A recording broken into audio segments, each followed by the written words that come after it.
live. You can jump into the Zoom meeting, ask questions, hang out. It's a little different experience.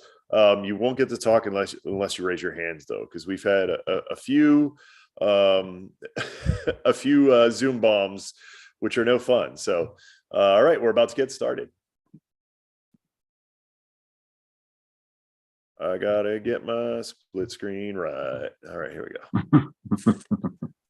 If it's not just right, it messes me up. So, all right, let me make sure we're also fully streaming. Oh, let me turn my phone off. That's always a good one. Right in the middle of the podcast. Oh, that's such a good idea. Like buzzing around. Right? Yeah. Yeah. If I can get my phone to, there it goes. All right. Off. No, off. There it is. All right. And we are live through all the places. Cool. All right. So let's go back to my questions. All right, perfect. All right, here we go. Hey, what's up, everybody? This is Andy Arnott. Amy is not able to be with us today, but we're still really excited, stoked, happy to have Paul Rafelson on. Paul, thank you so much for being here. Thanks so much for having me on, finally. I really appreciate it. I really admired you and Amy, and this is just such an awesome experience to get to talk to your audience and tell them about kind of what we're doing. Awesome. So on that note, we like to call it street cred. If you could kind of give us, you can either go short form or long form. We always say go as far back as you like, maybe where you're born and raised, kind of, any hard knocks, any trials and tribulations, any wins, kind of your journey till today. Okay, well, I could take up the entire chat. I have a bit of an origin story. I was just going through it today. But big picture is, I used to be a lawyer for really big companies, right? That's my life. I was a lawyer for companies like Microsoft, Walmart. I actually lived in Arkansas, and General Electric. I've lived all over America. And before I went to law school, while I was in law school, I was actually an Amazon seller. This is like 2003, 4, 5. This is before there was fulfillment by Amazon, where you could make good side hustle money on Amazon, enough to kind of stay out of debt, which is what my goal was, right? To keep my student debts, out of, and I was flipping DVDs. They call it retail arbitrage now. When I was doing this in 02 and 03, and it wasn't even Amazon, it was actually half.com, it was Craigslist, it was all sorts of different places, where you could use a PayPal. But eventually Amazon became my more supreme channel, I think, once they went to non-books. So I have a bit of a seller background, right? My wife actually, and when I worked at Microsoft, worked for this team on Amazon called Seller Performance. You may have heard of them. They make a lot of our lives miserable. That was her job for a number of years. So I used to hang out with Seller Performance when I was working at Microsoft, and the dinner time conversation was fun. It was fun to go hang out with them and hear what they're talking, because I was still kind of a side hustle seller, even at Microsoft. Even at GE, I would still, Walmart, I'd still sold a little. Just sort of, I said I did it for sport. Even to this day, if I go to Walmart, I'm going to walk through the clearance aisle. I'm going to look, because there just may be something I have to sell. But really what happened was I helped General Electric move their headquarters from Connecticut to Boston. And that was around the time where I kind of had enough. I was kind of like, I'm going to go do something else, because the opportunity there had changed. The company had changed. It went from being one of the biggest companies in the world. They recruited me as being sort of the New York Yankee kind of company you want to go work for. Not that I'm a Yankees fan, but you get the analogy. But the whole time I was there, they just dismantled everything. And they went from, owning NBC Universal, right? Universal Studios, Saturday Night Live, right? 30 Rock. If you ever watched that show, it's like the whole Alec Baldwin element is general. That's because GE owned them. They owned half the revenue we earned was from financial. Financial was completely dismantled. We took it all apart. Even washers and dryers, right? The appliance division sold that. So by the time I was leaving, and we were doing this headquarters move that Amazon sort of borrowed from us and then did the same thing with HQ2, All that was left were spinny things like turbines and jet engines, and it just wasn't the company I wanted to be at. And so I left. I left with no. Yeah, I'd worked for a number of years. I worked for over a decade doing the same sort of stuff, corporate law, a lot of tax law, a lot of corporate law, constitutional law. And I left with no measure, like no idea what I was going to do. I just kind of like, it was kind of like a sabbatical. And it wasn't until a few months later when I was kind of just approached by a consultant in the Amazon space to write a blog post about how Amazon sellers are under attack for sales taxes going back to 2012. This is 2017, right? And they want sales taxes, and it's California, Washington, and and putting on my former, one of the things I used to do a lot of was state and local tax litigation for big companies. It was part of what we do, and understanding constitutional law, which I teach in New York. I'm like, this is wrong. And because I was a seller, I could make a number of arguments as to why I was wrong. And so I wrote a blog post, and that blog post snowballed into a law practice. So I always say I became an Amazon, e-commerce lawyer by accident. It was a blog post that snowballed into a law practice. Now what we do is I was a little bit typecasted as a tax lawyer. It's funny, a lot of people don't know this, but it's like, no, what I did was, what I kind of realized when I stepped away and I stepped into this role, where I said, it's weird origin story where like all of these incidents of fate came together and said, you are the perfect person to be where you are right now, serving this community of e-commerce sellers, because you come from a background of big law, international law, and there's this new crop of business owner out there, of which there's over 1 million of them in the United States, called this global small business. And the global small business concept, I mean, if you said somebody was a global small business in 1980, you'd sound like an idiot, right? Like that's an oxymoron. How can you be a global small business, right? But e-commerce, and especially Amazon and FBA, which I sort of told Congress, and Congress sort of adopted as the term, the e-commerce railroad. Yes, the global small business is a thing, and nobody was serving the global small business. And that was the origin story of where I started down this path of helping sellers from, business, tax, mergers and acquisitions. We did about 230 million of deals with the aggregators last year. Intellectual property, of course, Amazon suspension, account and ASIN suspensions or Amazon related issues. And then I also started a nonprofit back in the day. And 5 years ago, we started the first Amazon Seller Trade Association, which we wrote Supreme Court briefs. We took cases to court. We fought the government on price gouging, not because we are anti-price gouging, but we thought that the government was clearly bypassing Amazon's role in price gouging and going after the small, politically weak sellers. Because reality is, when you think about something about price gouging, it's a state law.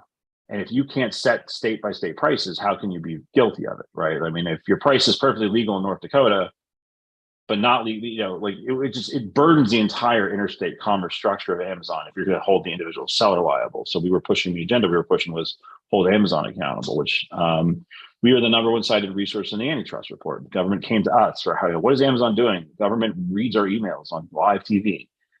This is all this fun stuff I do as a volunteer, where I love to change the law, because this is all new law. And we recently won a court case in Pennsylvania, the first court to ever look at the question of whether your inventory inside of an Amazon warehouse constitutes nexus. The Pennsylvania appellate court body said absolutely not.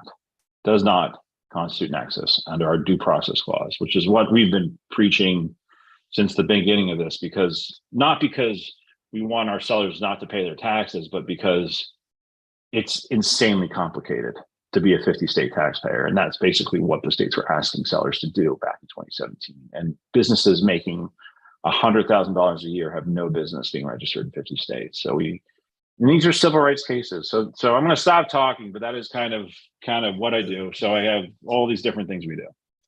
Yeah, no, that's amazing. And I was one of those sellers kind of dealing with that. It was an undue burden. You have for me, it was my wife and I mostly. We had some help that we hire out, but back then, yeah, we were a small operation, and try, getting our taxes done, our federal and state taxes done just in one state was hard enough. But then to, be told that all of a sudden now we have to, do all this crazy amount of work. I mean, it was like, well, how are we supposed to run our business? Right. And I feel like that is a recurring theme over and over again. I mean, not just on the Amazon front, but in general. It's but I guess still it's I'm still an outing my. issue with eBay e-commerce, sorry, not eBay. It's because Amazon collects as a sales tax now, but it's still an issue for those who sell on their own websites and income tax. We have not cured. The Pennsylvania court ruling addressed all taxes, and which unfortunately, while the Pennsylvania court's ruling was based on on their interpretation of the United States Constitution, where we're not getting, we're still working on getting into federal court and getting a more federal answer, even though we know that it should be consistent because it's a court interpreting the Constitution. Obviously you could have variations and ultimately can go to the Supreme Court.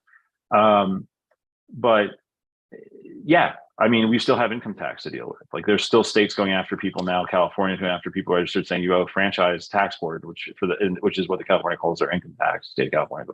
And then so you'd have to file. Imagine this: you're going to have to file in 50 states, or you have to file your S corp return, and then you have to file personal income tax returns. I mean, it's just Walmart has hundreds of people to help them comply with the tax laws. How many people did you have, Andy, when you were trying to deal with it, and were you even dealing with income tax?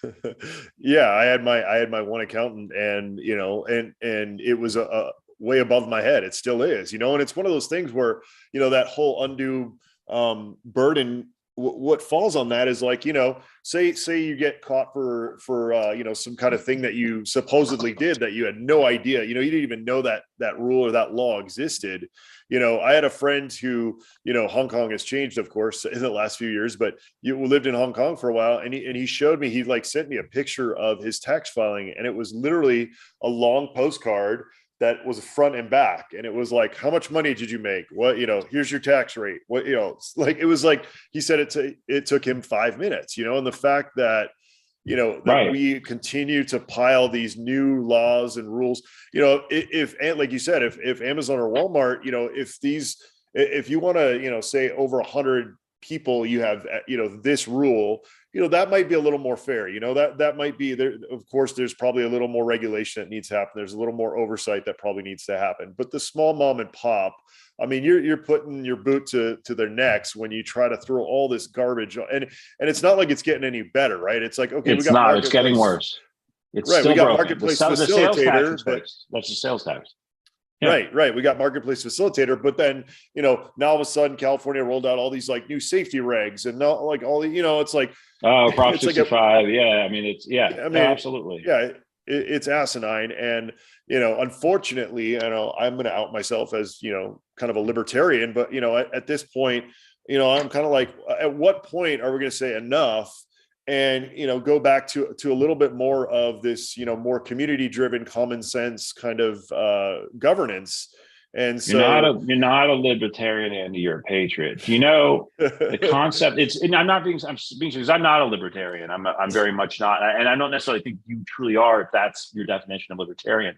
I think what you're saying is, I believe in the United States Constitution, and that when George Washington and Thomas Jefferson wrote a clause in our Constitution they had the foresight to say, if something like e-commerce in the world happens, or like the railroad, don't let the states, I don't want to curse, but you know what I want to say. Don't let the states mess it up. How about that? Right? You can curse all, you can curse all you want. We have the expletive. I put it on every episode just because I never want to worry about cursing. So have at it. Okay. Well, I'm not going to, but you can, those of you with curse, it can sense my outrage over the situation. But I mean, James Madison, Thomas Jefferson, all those guys, 1776, right? The Declaration, we fought the British because of oppressive taxes.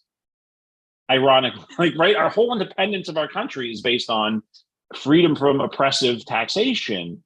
And here we are, right? What are we, 200 are we at 250 years? I mean, it's getting there, right? Sorry, 200 years. 200 and what we're at, almost 300 years, right? Where are we at? The 1990s, 1976, 200 years. Yeah, 230. Yeah, getting close. Getting close to 250. All right, that was a good. All right, okay, never mind. Don't worry. The tax law that I do, accountants do the math, but lawyers do the legal. Don't worry about it. So don't get discouraged. You don't have to do math when you're arguing common law.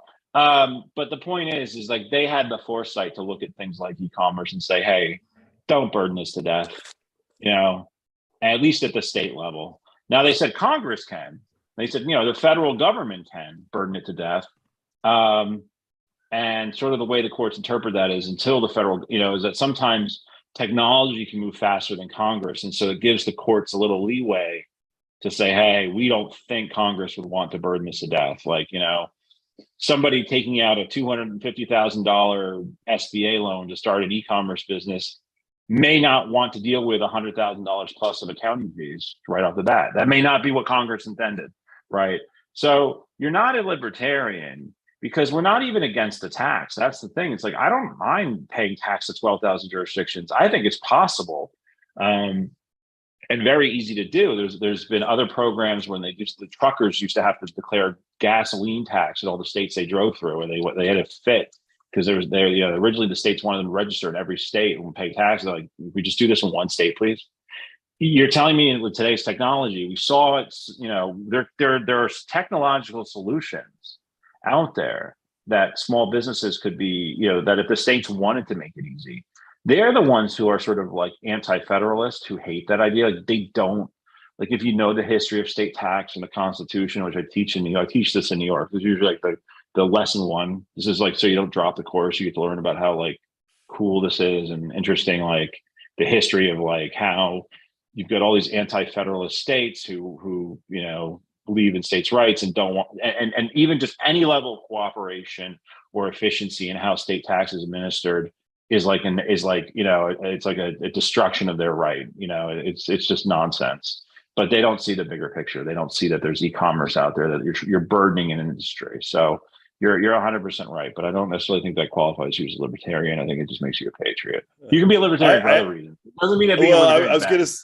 I was gonna say I'm actually a pretty staunch backer of states' rights, but there are instances where it makes sense, right? If you go back to the common sense argument, right? Like, it makes sense for us to pay into a fund to fund interstate highways. It makes sense to pay into a fund to fund the military, to our defensive military. It makes sense to pay into, something that's, like right. An e-commerce. Yeah. And people think that, and that's fine. And there's a lot of different variations of state rights, and that's a belief, and that's fine. Like I said, I try to stay apolitical because we have people on all sides, and I just try to, and I think this is a skill I picked up learning in Arkansas as somebody who grew up in New Jersey, is you just learn to see all sides of things, and if you can't be a human to people and have a conversation and have respect and see their point of view. In most cases, I'm sure there's always extremes, so don't, but then you're just not, it's just the way to be. Right. Not to get too why can't I think of the word? Philosophical. Thank you. But I couldn't agree more. I think that's one of our major issues as a country right now is, we used to be able to sit down at the coffee table and be like, that's your idea. It sucks. And this is why mine's better. And then, you'd banter for a while and you might take one thing away that you like, okay, yeah, I sort of agree with that, and you get some common ground. I feel like that's the big missing thing. I used to be pretty apolitical, but lately I just feel like the world that we're living in is not one that I want my children to grow up in. So I guess, I think once I started having kids, I guess I kind of couldn't ride that center line too hard anymore. I had to kind of, go one way or the other.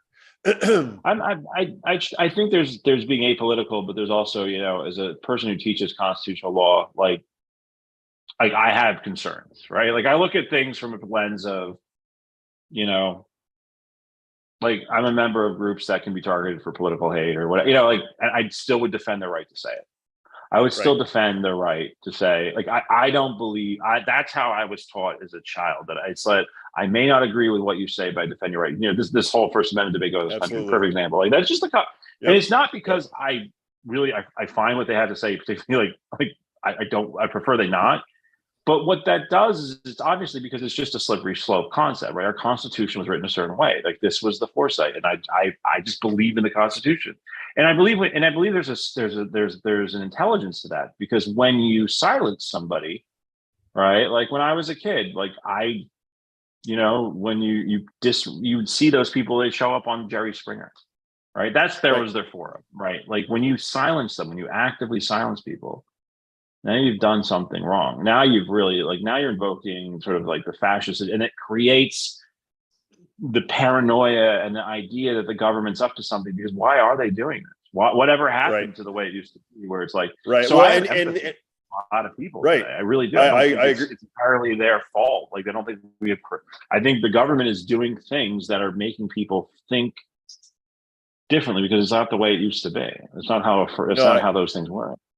no, absolutely. And you know, I think what you're saying too is, you know, you have to be careful, right? Because if today in today's world that you restrict something, you know, here, you know, what you agree with or the political party you agree with, whatever might be the thing that's in power right now. But guess what? We have elections every 2 years and that might swing. And now all of Right. a sudden you put this new power into the government's hands that now is no longer controlled by your way of thinking or your party. Guess what? That's going to swing back. And all of a sudden you're like, well, this is repressive. You're, you know, and it's like, well, that's, you know, that's the Exactly. whole I mean, issue this there. is just it's just exactly either you buy the system works in a certain way and it has to work the way you can't do this, but it's really yeah, it's hard, right? I mean, like perfect example, price gouging. I used to live in Florida. I lived through a hurricane. After the hurricane, thankfully nobody in my area, like, you know, really too many people got hurt during the hurricane, but we didn't have power for 2 weeks. We didn't have water for a couple of days. Like I could have just as easily walked to the nearest 7-Eleven or Walgreens and they could have charged me $100 for a bottle of water. And I'm really glad they didn't. I'm really glad it's against the law. So when I challenged price gouging laws, does that mean that I'm against that? No. What I was challenging was the constitutional concept of undue burden, where, okay, I respect you, the state's right. I respect your right to protect the people in the manner I just described. Like, I don't want somebody coming out of a hurricane spending $100 on a bottle of water or $1,000 to stay at the Motel 6. That's not right. I get why that's a little much in those limited moments of absolute emergency, such as after a hurricane or something dangerous. I can see the government's concern at the state level. These are state laws. But when you put the burden and blame on the party who has no control, right? We call that extraterritorial, right? So if you, the state of, you know, Tennessee or whatever, are telling me that my price for this hammer is too high because there was a hurricane that just went through or a tornado that just went through, and my response is, but I'm selling it on Amazon. It's a perfectly fine price in New York. It's a perfectly fine price. They don't have a state of emergency. It's a perfectly fine price in Massachusetts because hammers are, you know, I don't, because I can't tell Amazon to exclude, then I think you don't have the constitutional power to enforce this. Otherwise, you're unduly burdening interstate commerce. And the reason I know you're unduly burdening interstate commerce, the reason why you should be deemed to be, is because there's a much easier way to enforce your agenda. Tell Amazon not to charge people in Florida for those hammers, right? They're the ones who have control, right? And that's all we did. So there's always like, you know, it's just not black and white, but you don't just, you know, you can maintain your principles, but you still have to understand the Constitution is a cool document. It's what motivates me in law more than anything. You know, it was one of those classes I took in law school where I thought I was going to hate it, and it ended up being like the reason I went into state and local tax, the reason I went into a lot of things is because of the constitutional law issues. I love con law. It's fascinating how this document, written in so long ago, has so much like foresight and the interpretations over the years of the courts. It's just a fascinating thing to see. And my area of focus is always on the commerce elements, right? So commerce clause, right? And these cases we bring, these are actually civil rights cases. They are considered 1983 civil rights cases, but they're just because they're about your right to make a living without being unduly burdened by the government. And when it comes to taxes, I always say, it's not about the money. Like if I have to pay $100 to the state of New Jersey or, you know, $2 to every state, doesn't matter to me. It's still $100, give or take, right? It doesn't work quite that simply. But what I'm concerned about is why is it costing me $500? And these are, you know, amplify these numbers up, right? Just to give the government $100, right? Why am I spending $1,000 or $2,000 in legal fees or tax preparer fees just to pay the state of Mississippi $20 because that's ultimately what I owe in income tax. That's idiotic. That's unduly burdensome, right? You can see that just in the numbers. So that's what, those are the things we stand for. And I don't see that as being problematic, but unfortunately the state governments do. They just don't want to fix it. And until Congress tells them to, we're kind of in this mess. Yeah, I think the other kind of the other fox in the hen house is large corporations, right? It's not only are the small sellers fighting, the state and the federal government for just the right to do business, but also, fighting with Amazon saying, why are you, giving these, extra benefits to, for a while there, they were courting Chinese manufacturers. And in my opinion, giving them unfair advantage against, sellers in the US and still are. Ask me how many clients we had who were based in China. We didn't, need during the tax issue. Zero cared. I mean, that's the whole host of Amazon. That's part of the issue. And now some of that's coming to an end. But yeah, Amazon, part of our lawsuit, one of our lawsuits against Amazon for like billions in back taxes in California is, in part in defense of sellers to say, hey, wait a minute. When you did that, you actually gave Amazon, did you know, California, you actually gave Amazon a competitive advantage. Like that local camera store couldn't charge the same price as Amazon because they had to collect tax, and you knowingly let Amazon avoid tax by putting the blame of the tax on somebody else when you knew fully well it's Amazon's cash register, right? I was just explaining to somebody in England, so I was using the British term. I'm like, it's their till, right? So, if I open up a store in the center of London or the center of New York or the center of Los Angeles, right, I got to collect tax.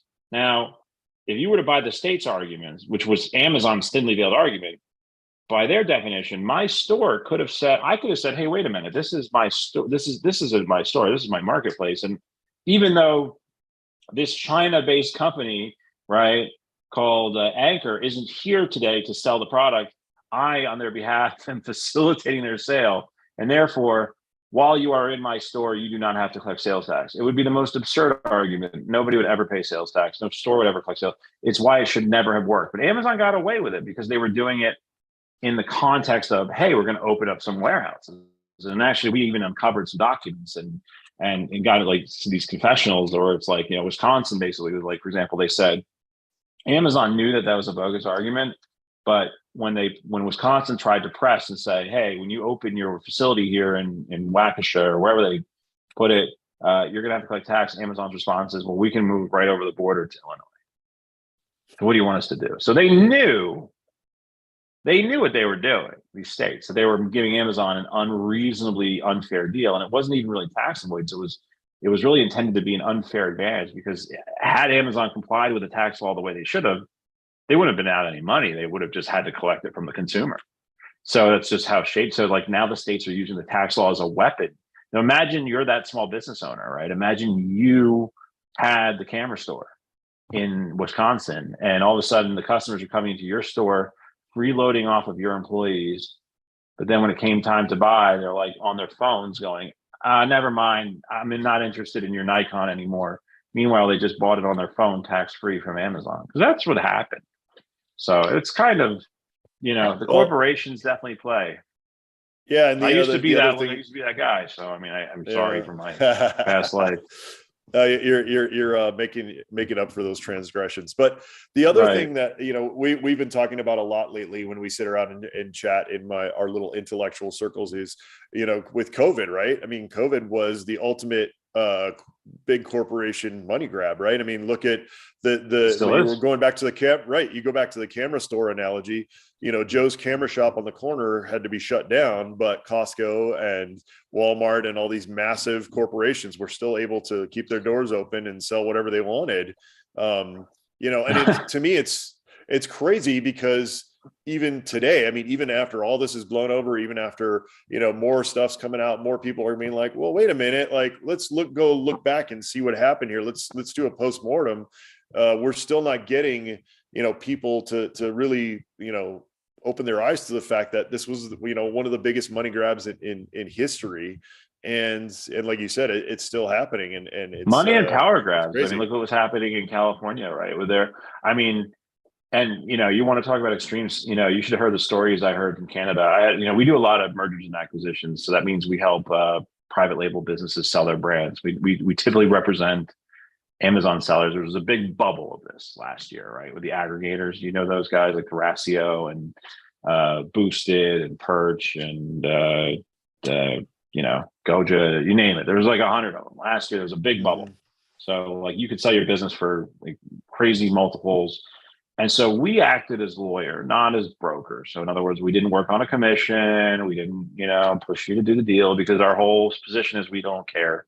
We like you to close because we want you to have a happy exit, but it's like legally and ethically, our goal is to be on your side and to be your voice of reason, when they're taking advantage. And even if that means like maybe you should walk away, like we'll tell you that, right? If we're the only, I always tell my clients, I'm like, sometimes in the deals, it'll feel like we're the only ones who have your best interest at heart, including you, because, when you're the seller, you get sucked into this whole idea. So, we were doing, a ton of that because, we saw just such a, anyway, that was a bit of a side thing to the point. We were trying to lay the groundwork. I had a client who was selling their business in Canada. They lived in Canada, and they were telling me we were going over the deal docs one night, and they just broke out in tears because they said they just came from Walmart and they can't buy their kids shoes for the summer. And this is in 21.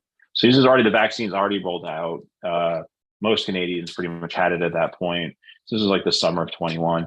And then, and they said, I went to Walmart, I could see the shoes, but there was like blue tarp around the section. So I wasn't allowed, I was only allowed to be in the grocery section. So you want to talk about crazy? The Canadians were crazy. California was crazy with Newsom. Do as I say, not as I do. Newsom, right? Gavin Newsom, or don't do so. Yeah, Um, well, we were one of the families who fled California, so we God know we bless you, know sir. yeah, Yeah, we know exactly how that was, and it was horrendous. And yeah, I wanted to leave the state for pretty much since I stepped foot in there, and my wife was from there. And yeah, that was one of the silver linings for me with COVID, is she was finally like, all right, I'm out of here, I'm done with this. yeah. It's unfortunate, and then now we're dealing with yeah. I mean, it's we're seeing everywhere. Like Florida, everyone's running to Florida, but then Florida. I mean, it's I don't know. I think it was interesting. I mean, fortunately, where I was, and I spent a lot of the pandemic in New England and a small little town in Connecticut, and the vibe there was just wearing the mask. Nobody's pushing you're pushing too hard. Whether like vaccine is a debatable thing. I get it. Like I've heard it from both sides. I heard doctors. Again, as a lawyer, I will always take the side of like, what does the Constitution say? And it's like that's kind of where I always go. And it's like, I don't like to talk about it because I know it's polarizing. But I mean, my point of view is like, Constitution exists for a reason. We don't just throw it out in times of struggle, right? We can't. Congress has the power to amend the Constitution anytime they want, right? There's a way to do it. But I believe in it. I really do. That's who I am as a lawyer. It's what motivates me. It's like and so much constitutional law has yet to be written around the whole seller movement, e-commerce movement. That's why it's exciting. So Yeah, that's what we absolutely. do. Yeah, and it was interesting too. Like you said, you can't suspend the Constitution. It was interesting because in a lot of states that happened as well, right? A lot of state constitutions were suspended, where the governor kind of declared a state of emergency. And I know in our state here in Idaho, the legislature said, "Hey, we want to be called back into session," and the governor wouldn't do it. It was a lot of stuff where in a representative government, like you said, there's I some was, stuff I was going just on having now. this discussion with my friend in England when I was over there for a bunch of Christmas parties. By the way, we're going to be, I think we're sponsoring the one Amy's Christmas party in Austin. So I hope to see some of you there. But because they don't have a constitution in England. Their civil rights are sort of spelled out through common law cases. So they kind of get there, but they don't have a proper one. And because they were sort of asking, like, we were talking about Brexit, and this one person I talked to is really against it, and they're a lawyer, and I was sort of saying, well, where was that Supreme Court challenge? And they like, we don't really have like there's a thing in England now where in government, if you don't like what the law said, just sort of disobey it, right? Like if you're, at the political, like at the high political level, like just breach it, because like there's no recourse, and that's a scary place. And I would hate to see us end up there as a country where like, you know, nobody respects the rule of law anymore, especially at the constitutional level. And when governments do that, they think that, they feel justified in the moment, but they don't realize they're not. Like that's really scary. If the government can just really, because if you don't respect that document that we all agreed to respect, then where is the rule of law? And then what happens when they choose not to respect it? What constitutes a state of emergency is subjective, right? There's some people who could say we're in a state of emergency right now based on what's going on. You don't know, right? You don't know who that person is. You don't know who those people Right, are. And right. then how do you, it's just Absolutely. like, Right. so And like you said, be careful, or like we said, be careful with, when you give up that power, you never know, your guy might be in charge now, but you don't know who's going to be around tomorrow. So you be really, absolutely really don't careful. know. Yeah. Only the Uh, document can have the truth. So it's kind of right. the way it Absolutely. is. So what are going back to, sorry, I kind of derailed us with all this talk, but I'm It's always okay. super It's okay. interested. I'm always super interested in geopolitics, constitution, all that kind of stuff. So I could sit here and geek out for like 4 hours, probably just talking We'll about do it all that again stuff. next But time. We'll do it. We'll have like a whole session dedicated to it. I'll there we put my go. teaching hat on. We'll go into it. There we go. Perfect. The other thing I'm curious about it is world law, right? You talked a little bit about England and things like that. And now, e-commerce is a global thing. People are now selling in tons of different countries. What are some of the big kind of pitfalls or some of the big things that you see sellers, generally from the US and Canada kind of running into when it comes to those kinds of things? Is it IP theft from China? Is it, just paying taxes? Like what are some of the big things that you're seeing in that realm? Well, there's a real, competitive advantage to when you're based in a foreign country, because our governments don't really go after foreign. So it's funny. We've had a number of Amazon sellers in the UK who are in the US based Amazon sellers get nailed by HMRC for VAT compliance issues, which again, I actually disagree with. I fundamentally think it's Amazon's responsibility, but HMRC will literally seize their money, and like Amazon will shut their UK accounts down. You don't see that happening on the American side.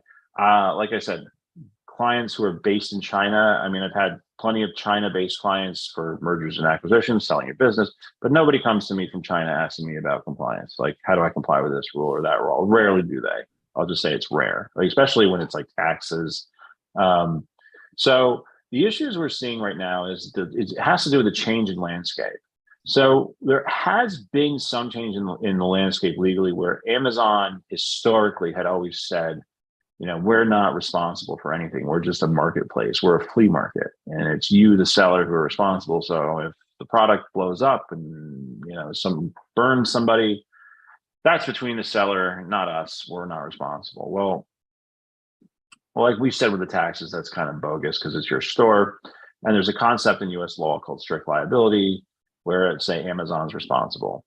And old case law was favorable to Amazon because it wasn't argued very well, but newer case law, including cases I worked on, have sort of put Amazon now as the responsible party. So now Amazon is starting to be seen as responsible for when products injure people, or when products are not compliant with FDA law, EPA law, and Prop 65 law in California. There's an interesting case we just saw where Amazon's liability was sort of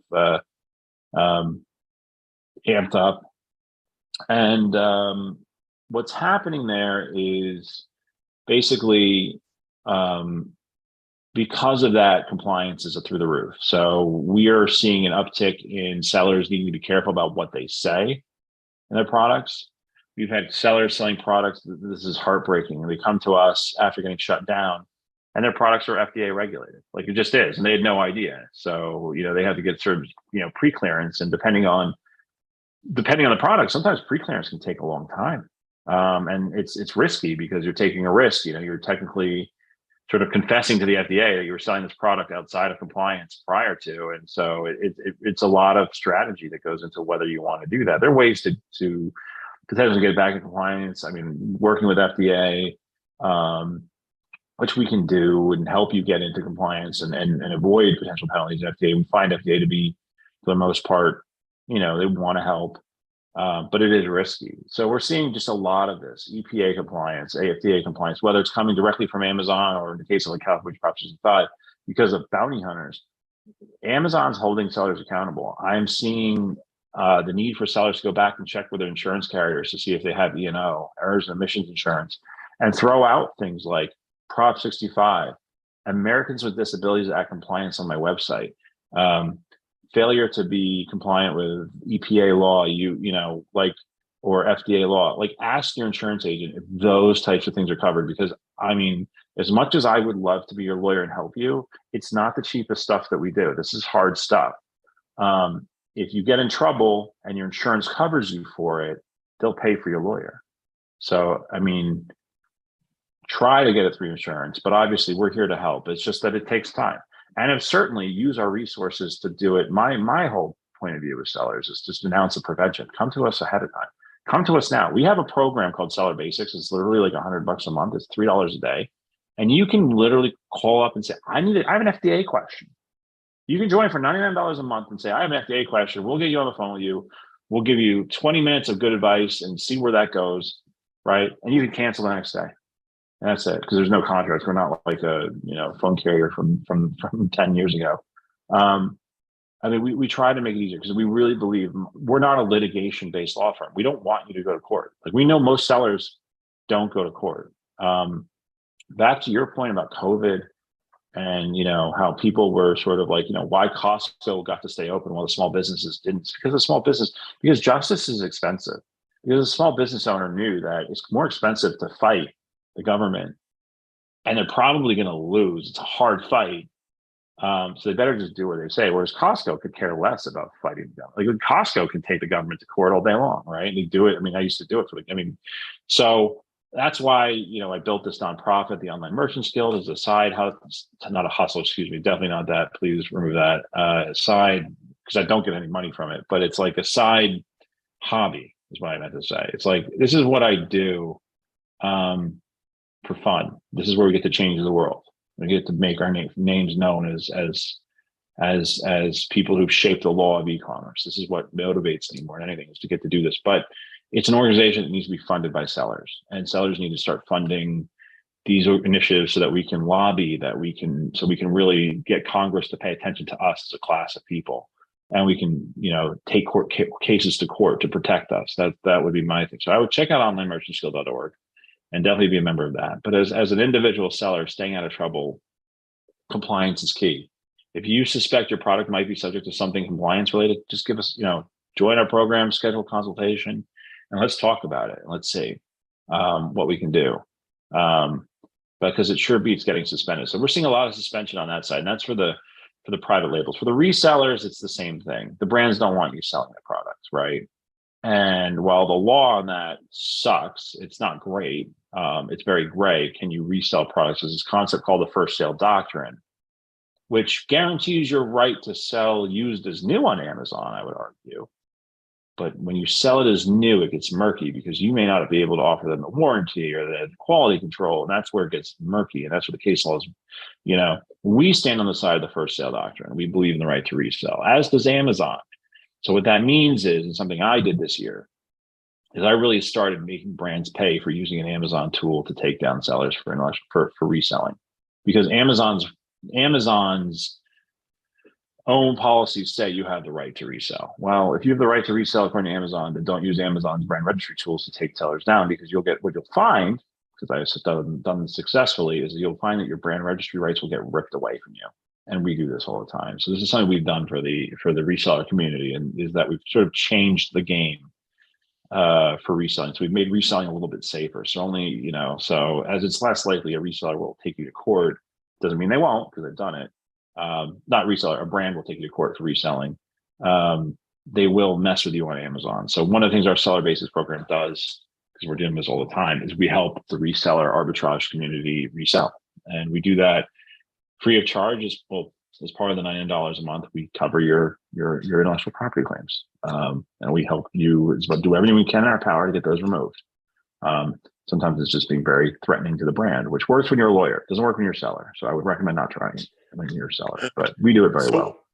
On that same note, what's the state of drop shipping? Because I know that that's been a roller coaster. I know drop shippers for a while there, Amazon was suspending a bunch of them, and where are you seeing that kind of sub niche going? Drop shipping is fine as long as you're not giving the seller any reason to suspect. So a couple things. So whenever you're selling somebody else's product, okay. So are you talking about drop shipping in the sense of just like through Alibaba, like on generic listings? Because that's a different ballgame. Or Yeah, well, yeah, just drop shipping in general. I know has gotten a bad name, and also I know I've never it really done has. it. But I know that people, it's gotten a bad name, and I know that I know of people, I've seen people being getting suspended for doing it. So just curious to So the see number one, what you've run reason, into. the number one and two reason why I see people get nailed for drop shipping is one, they're online arbitraging, but they're doing it in the sort of the lazy way. So for example, let's say that there's a product, widget that sells for $100 on Amazon, and for whatever reason is on sale for $25 at Costco. Okay. Well, what you might do is take the order from Amazon and then fulfill it, put do merchant fulfilled Amazon, right? Offer a low price, knowing full well you're going to buy it at Costco for $25. And then you put in the merchant fulfilled address into Costco. So you've just given Costco the address of the merchant fulfilled person. And then that person gets a Costco box and they get pissed off and they report it to Amazon, right? That's a big no-no. And that's where a lot of, I think, the bad rep of drop shipping came from, is that's what people were doing. They were calling it online arbitrage, which is fine, but you cannot do it that way, right? You cannot send Costco boxes or Walmart boxes, right? Things that are packaged in those boxes to Amazon's customer, because that's just all you have to do. You ever want to know like what you're doing is a violation of Amazon policy? Like the first test you can do, I'm not saying there's always works, but the first thing is is this good for the Prime member? So ask yourself, is it good for the Prime member to realize that they could have gotten it cheaper at Costco? Or is it good for, I should say, the question is, how does Amazon, would Amazon view this as being, good for their Prime member? I mean, yes, it's good. In other words, Amazon cares about their Prime members, right? They care. Prime is the concept that we're all bought into as a society, that, everything's great on Prime. That's why they love private label. It's very hard to shop. It's very hard to comparison shop private label products. And because you have a lot from China without a middleman. But if somebody who's a Prime member can comparison shop online, that's why they don't care that the product's cheaper on the store. What they don't want to see is the product you're selling. They don't want you to Google it and see that it's cheaper somewhere else, or get the idea that it could be cheaper somewhere else. Because if I can get it cheaper somewhere else, why am I paying Amazon for this membership? So that's a big no-no when it comes to drop shipping. And the other issue with drop shipping is what happens is there's let's say you're selling poly bags on what used to be called a generic listing, an unbranded listing, right? So maybe you're drop shipping a box of poly bags from China, packet shipping via Alibaba, and then one day somebody hijacks or takes over that listing as theirs, and you didn't know that. It's been a listing you've been selling on for 10 years, right? Suddenly now it's relates to a branded product, and then you get nailed. That's a different story. That we can help with. That, I mean, we can help with anything, but I mean, for the most part. But I mean, that one is obviously it raises issues, but that one is a little bit easier. But that has caused people pain in the drop shipping space. So those drop shippers are like, well, what is a generic listing? I've been dropping. Well, today it's not. Now we can go to Amazon and say that this guy kind of hijacked the listing and he's full of crap, right? That those reviews, because especially in the environment now where Amazon's concerned about review manipulation, we have ways to kind of defend you in that scenario where you thought you were selling on something generic. Although my point of view is really there is no such thing as a generic listing anymore, so you should just not do it. We're seeing a lot of issues with bundling, stuff like that is becoming an issue, repackaging. But as far as drop shipping, to me, the one that I think is giving everyone a bad name is the one where because there's a lot of companies selling this too. It's the funny thing is a lot of companies selling the done for you Amazon solution, and in their done for you solution, that's what they do. So they literally are holding onto your account, and then eventually they get suspended. And then the client comes to us and says, "Oh, I just spent like 30 grand on some bogus done for you solution. And that's what they told us, and that's what they ended up doing, and they got my account suspended. Now I can't get it back, right? Or so that's definitely be wary of that. Nobody's Yeah, doing it for I me, always, right? yeah, I always tell people, you go with your gut and your common sense, right? I mean, you can usually tell pretty quickly whether what you're doing is shady or not, or if it's going to get you suspended. You know, Unfortunately, there are some people who lack common sense, but I feel like generally most people can figure that one out. Yeah, we've seen. Yeah, I mean, no, I mean, there's something really genuinely doing. Like our whole thing is we try to have, we want to be empathetic, but the problem I have is, yeah, like the way I know is like when a client just doesn't want to change their ways. Like when you're like, what you're doing is a violation of Amazon's terms of service. Like, well, okay, well, we're just writing the appeal so I can reinstated and get back to doing what I was doing. I'm like, what?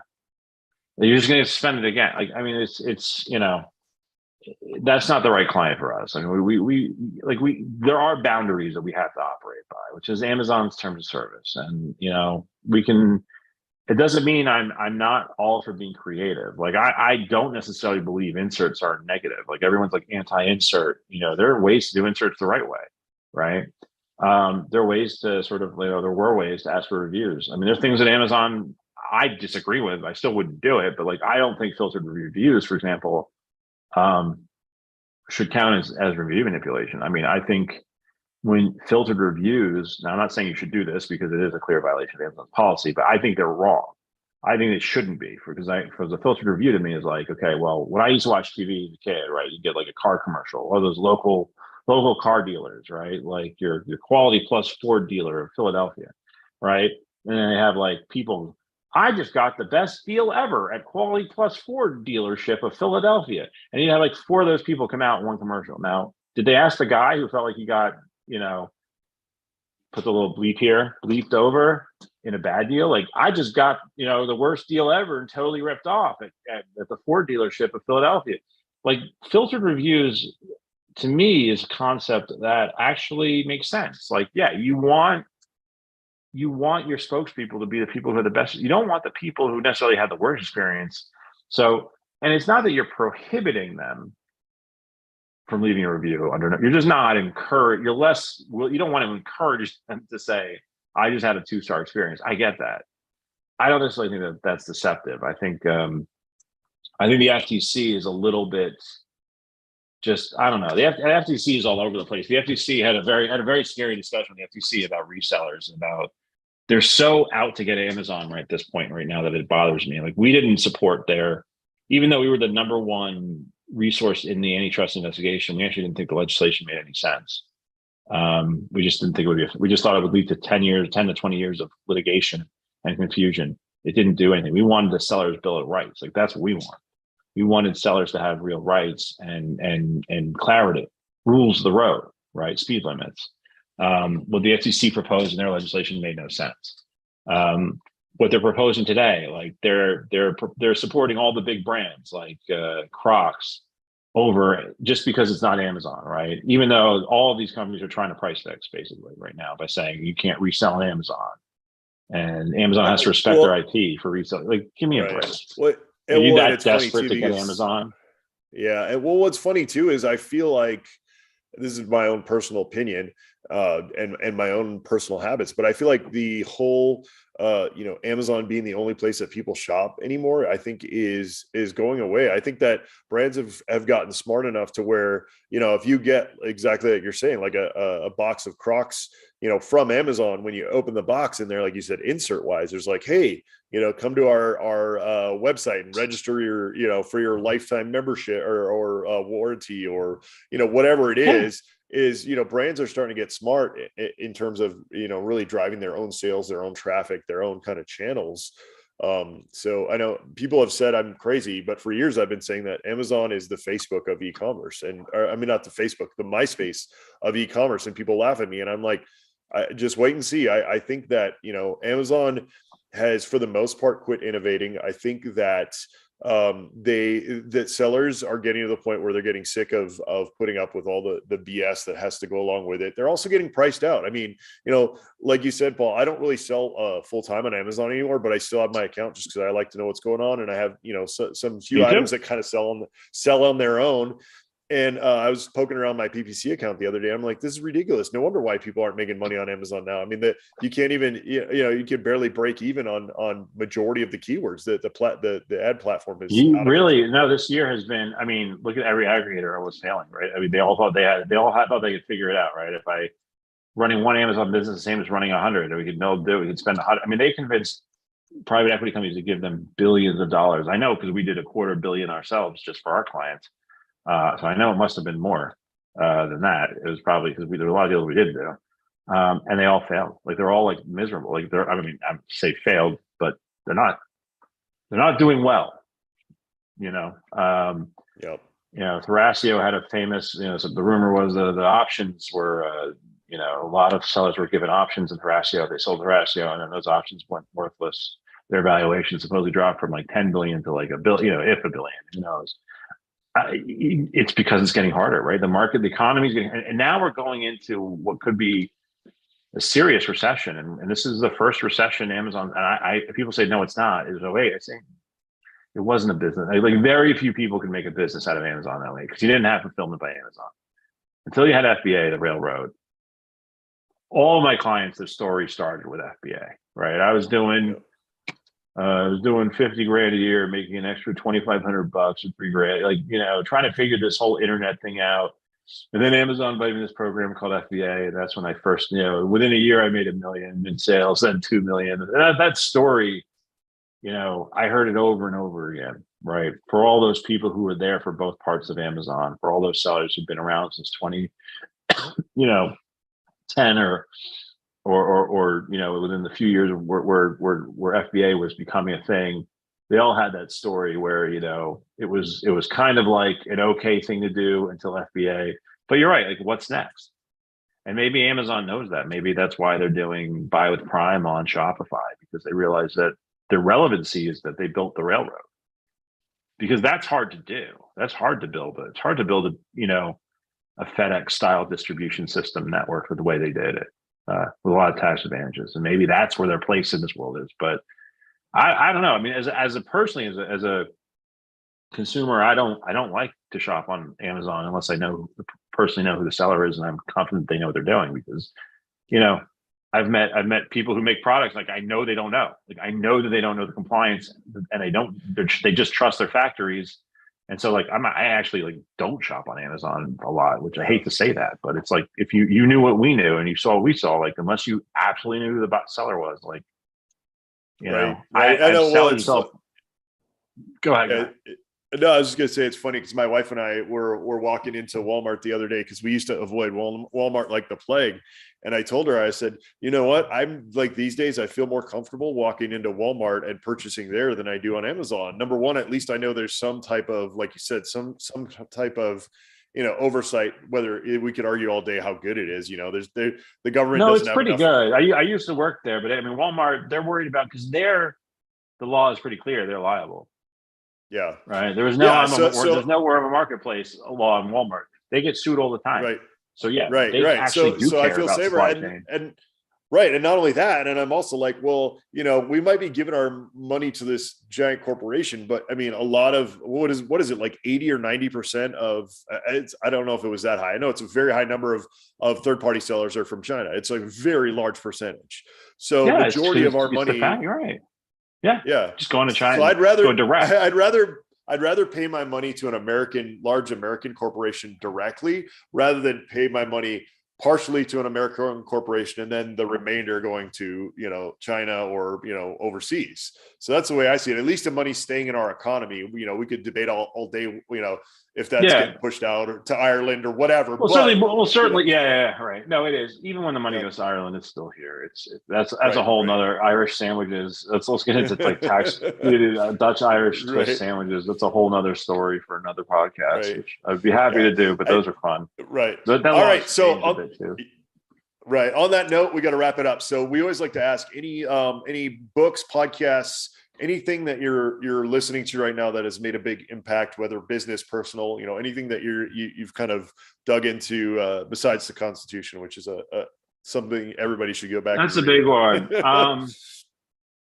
You know, I'm a big U2 fan, so I've been slowly listening to. I was had a really bad health issue where I had to go to serious stuff. You know, everything's looking good. And I got to meet Bono. He came to speak at this thing called the New Yorker Festival, and he was promoting his book. And I thought it was one of the coolest things ever. And I'm actually going through his audiobook right now. And there's just the stories. I don't think it's intentional, but the stories are fast, you know. And I think if you a lot of folks, you know, I don't think people realize how religious Bono was, and not that I'm a particularly religious person, but I know there's a lot of folks that in the Amazon space who really do take their spirituality seriously, and I find it inspiring how much Bono really does take it seriously, and I think the stories are, you know, while it's unique to you, it sounds like it would be unique to you too if you really unpack what he's saying. This is unique to any. These are common problems and solutions that any functioning organization has to deal with. So it's a brand new book called Surrender by Bono from U2, and I would highly recommend the audiobook because he narrates it, does funny voices, sings a little bit, and if you're into it, if you're a U2 fan, I was a big '90s U2 fan growing up. I love the whole East Berlin feel of that, and so I'd say that go for that. And then the only other thing I'd say is Outliers is always my go-to book. Outliers, that's that first essay where he talks about the hockey players and the ages. I don't know if you know this, about, you know, how the hockey players who were born late in the year were not as the best hockey players are always born the first 3 months of the year because the older kids got, as the youngest kid in every class I was ever in until I got to law school, that book resonates with me. I love that book. So if you've never read Outliers, it's an eye-opening book and really sort of so those are my go-tos. So cool. I have not, but I'm going to add it to my. I'm an Audible person, or Libby actually is the free. I'm cheap, so I get, you know, all the. There's nothing wrong with it. No, no worries. Libby's a good one. We have a different yeah. With our library, no, that's awesome. All right, last but not least, where can people find you? So a couple of places. Our law firm, so full service law firm, ecom.law, ecom.law.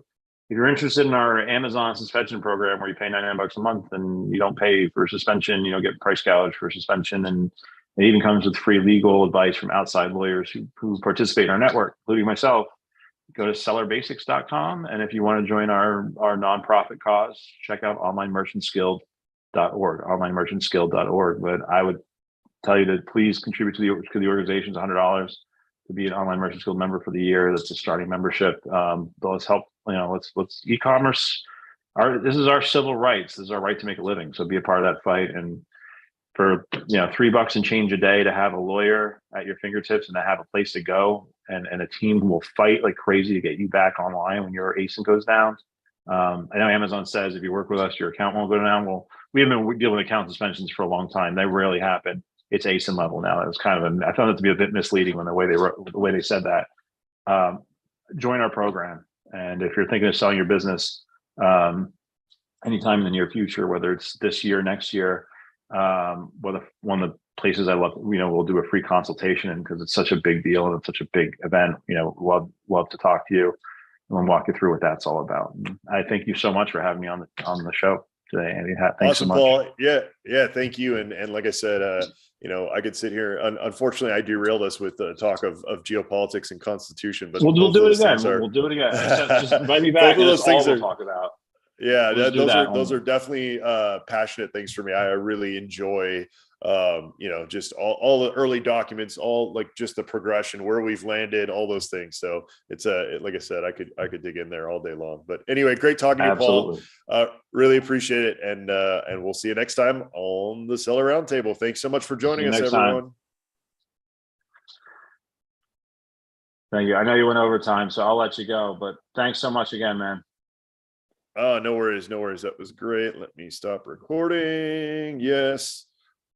Let me stop the live. Hey, everybody who's joined us, watched us live. Thank you guys so much. Tuesday, 1 p.m. Pacific time. I don't think we have a show next week for the holidays, but we'll be back, I believe, the week after. So we'll catch you guys then. Thanks so much for being